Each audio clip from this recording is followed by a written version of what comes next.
Olá, sou Cícero Pereira, do canal Eu na EBD. Estou aqui para mais uma pré-aula da Escola Bíblica Dominical.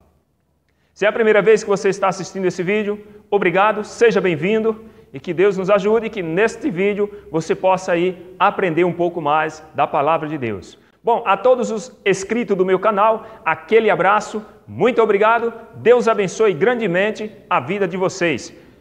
Você que é professor da Escola Dominical e ainda não conhece o meu trabalho, meu irmão, fica ligadinho nesse vídeo porque você vai aprender como ministrar uma aula em PowerPoint. Eu gostaria de pedir a você que é professor da Escola Bíblica que me desse a permissão de lhe mostrar o meu trabalho que eu faço aqui na minha igreja e também aí no YouTube e a possibilidade que você tem de fazer também na sua igreja. Como que funciona esse trabalho? Bom, você que usa as revistas da CPAD, é simples. Você vai usar a mesma lição da CPAD, das revistinhas da CPAD, só que a sua aula vai ser ministrada em PowerPoint, é isto mesmo, em PowerPoint. Você pode levar uma TV de LED ou, se você na sua igreja tiver data show, você pode fazer uso do seu data show, não tem problema. Então, baixe esses slides, leve para a tua igreja e faça uma experiência. Eu tenho certeza que você vai dar uma aula interativa, uma aula dinâmica, uma aula diferenciada, onde os seus alunos vão aprender com maior facilidade, beleza? Então, se você ainda não conhece, fica aí até o final desse vídeo e depois, aí na descrição do vídeo, tem um link, você pode baixar os slides, fazer um download em PowerPoint e ter uma aula diferenciada, beleza? Bom, já quero dar meus agradecimentos a todos os inscritos aí do meu canal, já são quase 20 estados onde esse trabalho tem abençoado professores e alunos da Escola Bíblica. Muito obrigado, que Deus abençoe.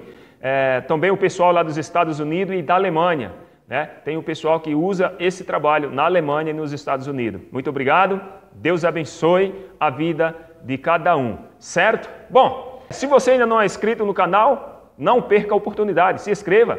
E você que já é inscrito, não se esqueça de aquele joinha, beleza? O joia, como eu digo, é joia mesmo, ajuda bastante. Quando você dá um joia, ajuda o canal a crescer. E a minha meta é chegar a 1000 inscritos para a glória do Senhor Jesus. Hoje nós vamos estudar mais uma lição, estamos já na lição de número 9, não é verdade? Nós vamos estudar mais uma lição abençoada, tudo para a glória do Senhor Jesus. Então, o que nos resta agora, sem mais delonga, é ir para a lição. Vamos então para o computador? Bom, já estamos aqui no computador e vamos já para a lição. Lição 9, contrastes na adoração da antiga e nova aliança. Texto áureo, se encontra a carta aos Hebreus, capítulo 9, versículo 22. Diz assim: e quase todas as coisas, segundo a lei, se purifica com o sangue, e sem derramamento de sangue não há remissão. Verdade prática. A eficácia da adoração, neste período da nova aliança, está no fato de ela está fundamentada no sangue de Cristo. Leitura bíblica em classe se encontra na carta aos Hebreus, capítulo 9, versículo 1 ao 5, depois o versículo 14 e 15 e depois versículo 22 ao 28. Como de costume, não irei fazer a leitura. Objetivos específicos. Primeiro, apontar como era o culto e seus elementos na antiga aliança. Segundo, mostrar a eficácia do culto da nova aliança. E terceiro, iremos explicar a singularidade do culto da nova aliança. Então, adoração e louvor a Deus não é algo visto somente na nova aliança. Já lá no Antigo Testamento, o desejo de Deus também era o quê? Era que o seu povo, né, os israelitas, o adorassem e também eles tivessem um relacionamento mais profundo com Deus. Então, esse era o desejo de Deus, que seu povo tivesse um relacionamento mais profundo com Ele, certo? Então, por isso, Deus ele ordenou que Moisés ele construísse uma tenda móvel de adoração. Ou seja, o tabernáculo que acompanharia ali o seu povo, né, durante a longa travessia ali pelo deserto, onde o povo estivesse, né? O tabernáculo ali estava ali onde o povo tinha comunhão com Deus, adorava o Senhor. Então esse seria o único lugar onde o povo ele poderia encontrar-se com Deus, né? E adorá-lo. Então cada detalhe ali das coisas do tabernáculo, né? Cada peça, o desenho, ou seja, tudo que o tabernáculo tinha, haveria um significado, né? Tinha um significado naquilo, ou seja, simbolizava uma realidade espiritual, uma realidade futura.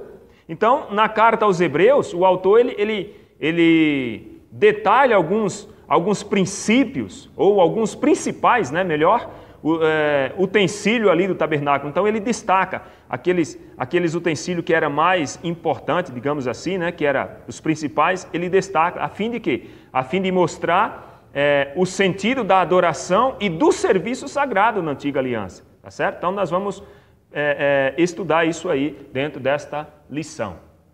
Introdução. Ao falar do tabernáculo como local de culto na antiga aliança, o autor sagrado detalha alguns dos principais utensílios. A intenção do autor aqui, qual que é?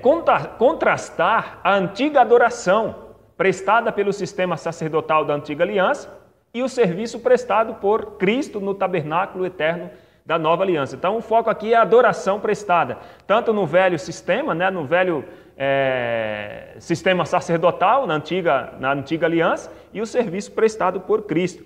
Então ele mostra que tem o que ele tem em mente, né, o que o autor tinha em mente ali, né? A palavra latreia, ou seja, essa palavra ela é usada em outros trechos também, Hebreus 9, 1, 6, 9, 14. Então, no sentido de adoração ou serviço sagrado. Então, é perceptível que a doutrina do sacerdócio de Cristo domina boa parte da epístola. E muitas coisas que foi ali ditas sobre o assunto é enfatizado novamente aqui que nós vamos estudar no capítulo 9, tá certo? Então, o foco do escritor aqui, do autor dos Hebreus, é a adoração, é fazer um contraste da adoração do Antigo e do Novo Testamento, ou da Antiga Aliança e da Nova Aliança. Tópico 1, o culto e seus elementos na Antiga Aliança. Subtópico 1, o culto e seus utensílios. O autor tem em mente as duas principais divisões do antigo santuário. Primeiro, o lugar santo. E estavam nesse lugar santo o candelabro e a mesa dos pães da propiciação. Então o autor, ele demonstra o quê? Ele demonstra um profundo conhecimento sobre o culto da antiga aliança, quando ele fala do tabernáculo e de seus utensílios. Então o autor demonstra aqui que ele tem conhecimento do sistema sacerdotal levítico. E aí ele compara com o sistema de culto ou de adoração da nova aliança. Então o candelabro de ouro, ele aponta para Cristo como a luz do mundo. Então esse candelabro ele ficava no lugar santo e ficava aceso, constante. Sempre tinha que manter as seus, vamos chamar lamparinas, suas 7 lamparinas acesas. Então isso apontava, era uma sombra que apontava para Cristo, que é a luz do mundo. E os pães da proposição simboliza Cristo, o pão vivo que desceu do céu, que dá verdadeira comunhão com Deus. Então o povo, para ter comunhão com Deus, eles ali, né, precisava desse ritual. Então o pão da propiciação simbolizava Cristo, a verdadeira comunhão com Deus. E o segundo lugar, que é o lugar santo, ou o lugar santíssimo, na verdade eu esqueci de colocar aqui, é o lugar santo dos santos, ou lugar santíssimo, era separado por uma cortina, e estava a Arca da Aliança e o incensário de ouro. Então, a Arca da Aliança representa a presença de Deus, e o altar de ouro, que é o incenso, né, ele apontava também para Cristo, cujas orações por seu povo constantemente ascende ao trono do Pai. Na verdade, o autor fala que a Arca da Aliança e o incensário estava no segundo lugar, que é o lugar santo dos santos, né? O lugar santíssimo. Depois, professor, você pode corrigir aqui, certo? lugar santíssimo, ou santo dos santos. Foi uma falha minha, eu esqueci de alterar isso aí. Então, esse candelabro ele ficava na divisória de uma cortina que separava o lugar santo do lugar santíssimo, onde o lugar santo, os sacerdotes entravam e acendia aí o candelabro. Então, no lugar santo, o candelabro era aceso constantemente. E no Santo dos Santos, era só o sumo sacerdote que poderia entrar. Então, esse candelabro aí, ou esse incensário, melhor, esse incensário, né? Que é o altar de ouro. Ele era aceso ali, essa fumaça, ela subia, e isso representava ali as orações. Então, representa aí Cristo orando ou intercedendo por nós. Então, esse incensário, ele ficava na divisória, onde ficava a cortina. Então, ele ficava mais no lugar santo, porque no lugar santo dos santos, só tinha a Arca da Aliança, a jarra de ouro lá com o pão, as 2 tábuas da lei e a vara de Arão. Subtópico 2, o culto, seus oficiantes e liturgia.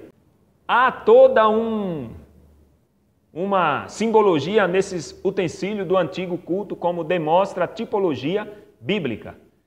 A intenção do autor é mostrar o culto como um todo, conforme ele era prestado no antigo tabernáculo e, dessa forma, contrastar com o tabernáculo celeste, no qual Cristo oficiava como sumo sacerdote. Olha só, então, a intenção aqui do autor é mostrar o culto como um todo, tá certo? Conforme ele era prestado lá na antiga aliança, no antigo tabernáculo, e dessa forma ele fazia uma comparação, um contraste com o tabernáculo celestial, onde Cristo ele oficia como sumo sacerdote. No lugar santo, aqui eu já especifiquei melhor, já está bem dividido, que você possa entender. Então, no lugar santo, os sacerdotes eles estavam diariamente para prestar culto. Está vendo aqui, ó, que eu falei para você? Ó, aqui é o incensário. Aqui onde era feito, queimava ali o aroma que subia. Então, veja que aqui tem uma cortina, e essa cortina separava o lugar santo dos santos. Então, no santo dos santos, quem entrava lá era o sumo sacerdote. Então, isso uma vez por ano. Então, uma vez no ano, o sumo sacerdote adentrava no santo dos santos para oficiar. Então, o incensário ele ficava aqui ainda no lugar santo, porém, na divisória aqui, ó, entre um e outro. Por isso o escritor aos Hebreus fala que ele estava ali no lugar santo dos santos, porque a fumaça daqui vinha para cá e vice-versa. Só que aqui quem acendia eram os sacerdotes. Todos os dias, os sacerdotes tinham acesso a isso aqui. Agora, essa outra parte era só o sumo sacerdote uma vez por ano. Tá certo? Então, o candelabro, ele representaria o testemunho do povo de Deus. Tá certo? A mesa lá dos pães asmos da proposição, ela representa o quê? A comunhão com Deus.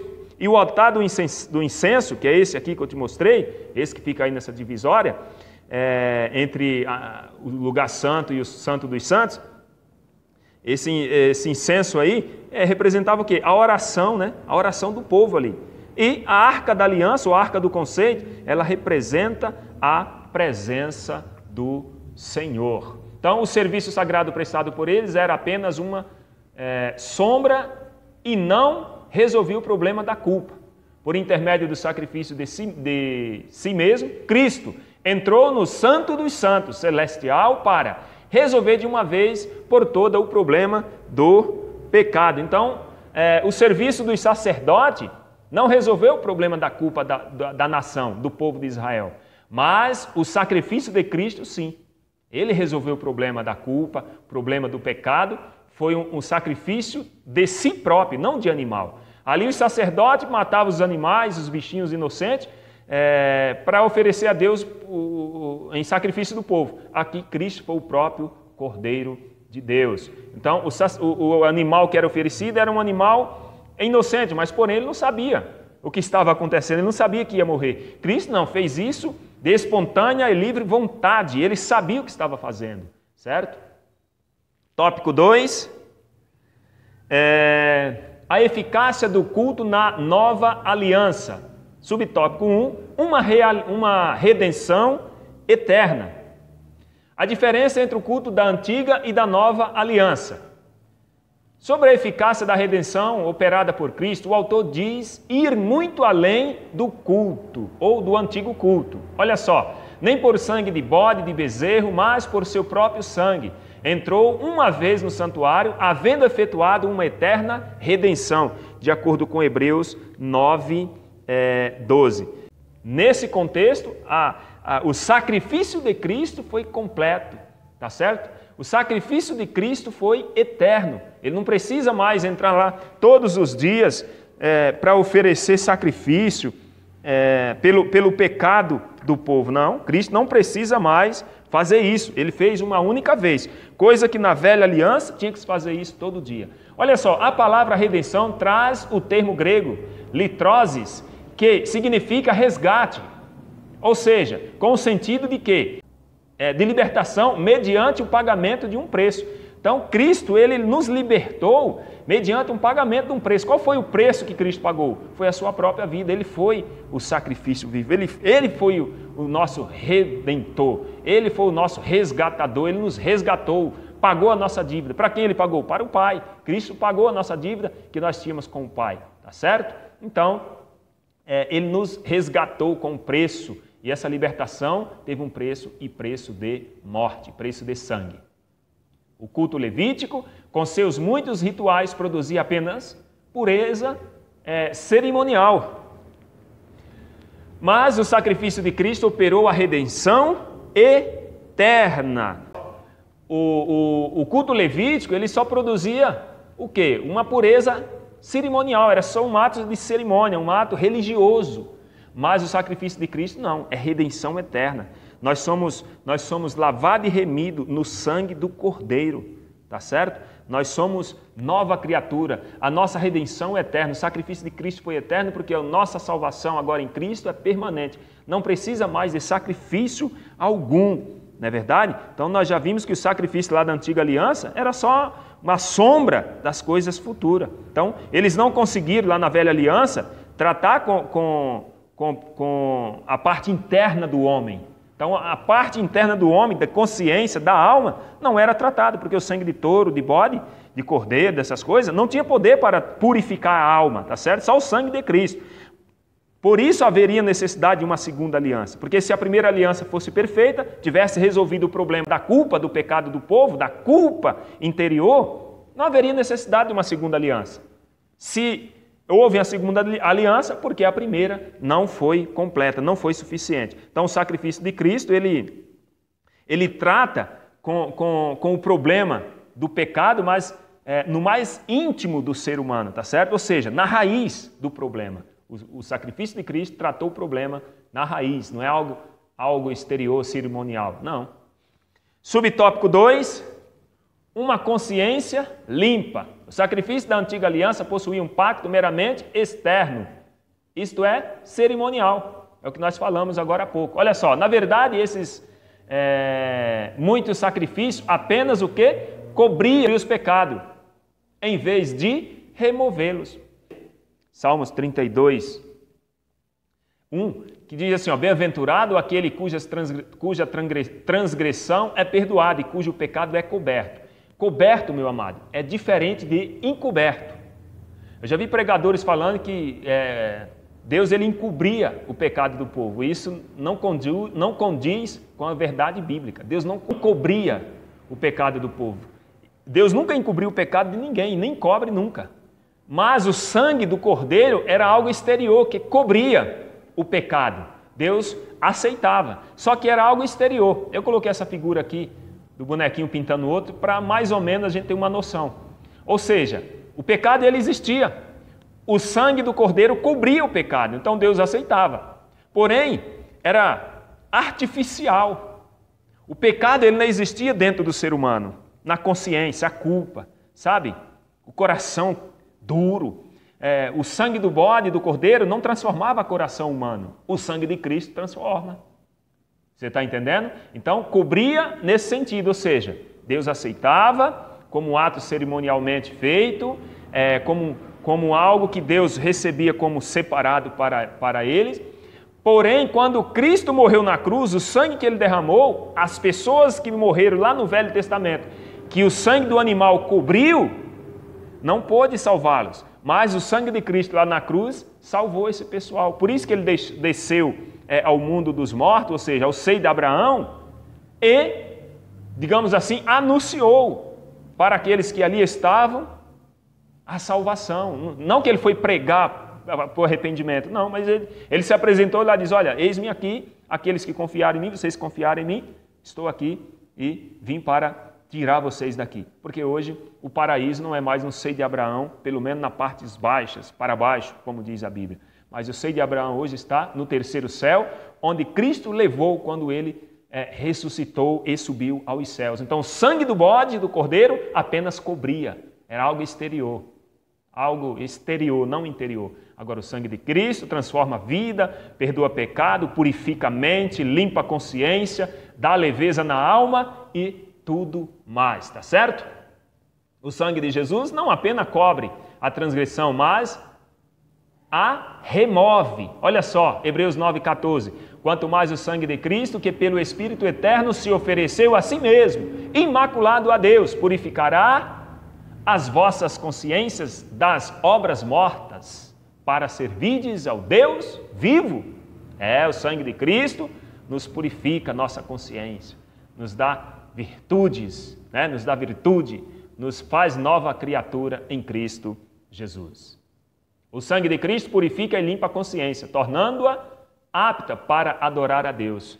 Então, o sangue de Jesus transforma, deixa a nossa consciência limpa. E claro, uma consciência limpa, uma alma purificada, ela está apta para adorar a Deus. Subtópico 3, uma herança eterna. O efeito imediato da purificação interior efetuada pelo sangue de Cristo é visto nas palavras do autor em Hebreus 9,15, quando ele afirma que os chamados recebam a promessa da herança eterna. Olha só, a palavra herança, ela traz o termo grego kleronomia com o sentido de algo que alguém por direito possuiu. Isso em o Novo Testamento é usado em relação às coisas terrenas. De acordo com Lucas 13, também essa herança, ou seja, de algo que alguém deixou, tá certo? De um bens, por exemplo, e disse-lhe um da multidão, mestre, diz a meu irmão que reparta comigo a herança. Então, a herança, essa palavra herança, ela também tem o sentido das coisas de alguém que deixou para nós como herança, do nosso pai, coisa desse tipo. E também a nossa herança celestial, espiritual e eterna. A palavra herança também serve no sentido espiritual, no sentido celestial, no sentido eterno das coisas celestiais que Cristo conquistou por nós. Olha só, a nossa herança celestial, espiritual e eterna. Ela celestiais, ou são celestiais no sentido de que Cristo nos chamou para uma herança incorruptível. Então a nossa herança é incorruptível. A nossa herança é espiritual, é eterna, é celestial. Isso foi conquistado não por mim, nem por você, mas pelo Cristo, pelo Filho de Deus, pelo Cordeiro de Deus. De acordo com 1 Pedro 1,4, diz assim, para uma herança incorruptível, incontaminável e que não se pode murchar, guardada nos céus para vós. Essa é a herança que nos aguarda. Tópico 3. A singularidade do culto da nova aliança. Subtópico 1, o santuário celeste. O culto na antiga aliança, com seu santuário terrestre, era apenas uma sombra da qual o santuário celeste é a realidade. Se a adoração no antigo santuário, apesar de suas inúmeras ilimitações, teve seu valor, quer dizer então da adoração que toma como ponto de partida o santuário celeste? Então a adoração não pode ser olhada para baixo, a adoração tem que ser olhada para cima, porque o nosso santuário está nos céus, o nosso sumo sacerdote está nos céus e ofereceu o sacrifício uma única vez pelos nossos pecados. Porque Cristo não entrou no santuário feito por mãos, figura do verdadeiro, porém no mesmo céu, para agora comparecer por nós perante a face de Deus. Então Cristo ele não entrou no santuário feito por mãos aqui na terra, não. No santuário terreno, não. O santuário terreno era a figura do santuário celestial, onde Cristo entrou, onde ele compareceu diante de Deus para interceder por nós, tá certo? Subtópico 2, um sacrifício superior. O serviço prestado pelos sacerdotes no antigo culto é contrastado com aquele realizado por Cristo na nova aliança. Então, o verdadeiro culto em tudo superior só foi possível porque o Cordeiro de Deus se deu em nosso lugar. Então, o sacrifício, né, ou o serviço prestado que o sacerdote prestava lá no antigo culto, ele é um contraste do sacrifício da nova aliança que foi feito por Cristo. Então, Cristo, ao contrário dos sacerdotes, ele não necessitou repetir o seu sacrifício, ou seja, que nem os sacerdotes faziam todas as vezes. Ele não precisou mais repetir esse sacrifício. E nem tampouco fazê-lo por meio de sangue alheio. Foi por meio do seu próprio sangue. O sacrifício de Cristo foi pelo seu próprio sangue. Então, o culto no antigo concerto ou na antiga aliança, ela era imperfeita. Por quê? Por que ela era imperfeita? Porque seus sacerdotes eram imperfeitos. Da mesma forma que eram os seus sacrifícios. O sacerdote era imperfeito e os sacrifícios também eram imperfeitos. Aqui mudou. Aqui o sumo sacerdote é o próprio Cristo e o sacrifício era ele mesmo. Então, tanto o sacerdote como o sacrifício era imaculado e perfeito. Subtópico 3. Uma promessa gloriosa. O autor encerra a sua exposição sobre o culto na antiga e nova aliança com uma promessa. Qual a promessa? Olha só, Hebreus 9, 28. Assim também, Cristo oferecendo-se uma vez para tirar os pecados de muitos, aparecerá a segunda vez sem pecado, aos que esperam para a salvação. Essa é a primeira promessa. E a segunda? O autor diz que o nosso Senhor se manifestou para aniquilar o pecado pelo sacrifício de si mesmo, de acordo com Hebreus 9, 26. Então, o autor aos Hebreus aqui, ele resume bem aí a questão sobre a obra de Cristo. Ele diz que o Senhor ele se manifestou para aniquilar o pecado pelo sacrifício de si mesmo. Então foi para isso que Cristo se manifestou, para aniquilar o poder do pecado. Então agora ele comparece por nós lá nos céus, tá certo? Mas um dia ele vai voltar, um dia ele vai vir, né, para nos buscar. Cristo iniciou seu ministério aqui, terminou seu ministério quando entrou no Santo dos Santos e está lá até agora intercedendo por nós e por fim ele voltará para buscar a sua igreja. Aí tudo isso vai se completar na nossa vida quando Jesus vier nos buscar, porque o sacrifício dele, a obra dele já foi completa. Mas um dia aparecerá para levar-nos ao seu lugar. Assim também Cristo ofereceu-se uma vez, tal, nós já lemos isso aqui, Hebreus 9, 28. Né? Cristo ele ofereceu uma vez para tirar os pecados os pecados de muitos e aparecerá pela segunda vez sem pecado.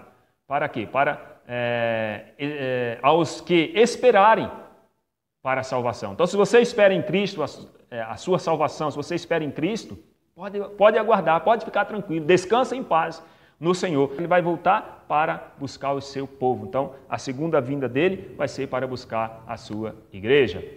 E, conclusão, a adoração antiga era terrena, imperfeita, transitória, incompleta. Por outro lado, a adoração no novo pacto se firma em princípios celestiais, eternos e perfeitos. Olha só, não há, pois, como adorar a Deus de uma forma agradável, tomando por base os rudimentos desta dimensão terrena. Não tem como adorar a Deus de uma forma perfeita, tomando como base as coisas aqui terrenas. Não. Nossa adoração é superior, porque o nosso Senhor encontra-se entronizado acima dos anjos. Bom, meu querido, que Deus abençoe a vida de vocês. Se não é inscrito no canal, só para lembrar, se inscreva agora mesmo, para você não esquecer.